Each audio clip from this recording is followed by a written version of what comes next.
I come from a wrestling family, so my uncles wrestled, my dad wrestled, and that was really helpful from a technical perspective. But one of the best lessons that my father taught me was one that it took me a while to realize the importance of. But I think wrestling's one of those difficult sports, like a lot of sports, and I think when I started out, I was wrestling because it was really important to my dad, and so in some ways I was wrestling for him and other people.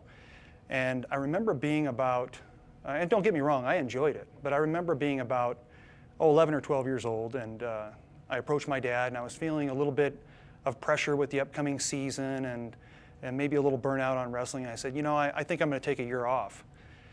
And I remember his reaction. He said, yeah, that's fine. You can wrestle, you can not wrestle, but if you don't wrestle, you're going to you're going to do something in the afternoons that's productive, and you're going to do something on the weekends, and that was fine. And that was significant because a lot of parents, if they were invested in the sport, would have said, no, we've got too much invested, you're going to continue wrestling. It's too important to the family. And in retrospect, that would have really pushed me away.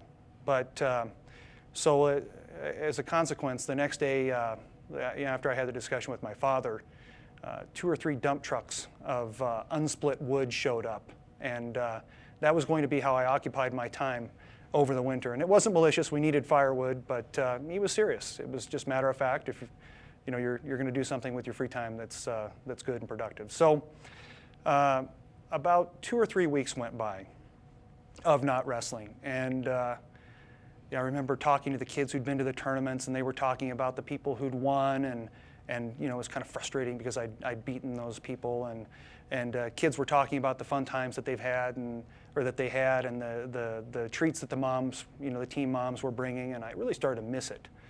And at that point, I approached my dad and I said, I changed my mind. I really do want to wrestle.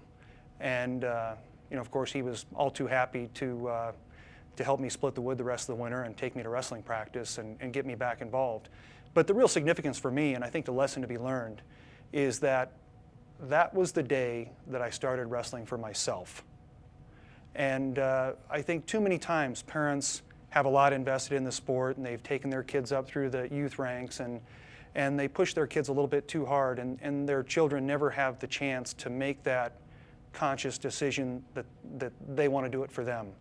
And I think the sooner that kids can make that decision and parents can help them do it, the better, because wrestling's a very difficult sport, but all sports are hard in their own way, and they are all too difficult to do for someone else.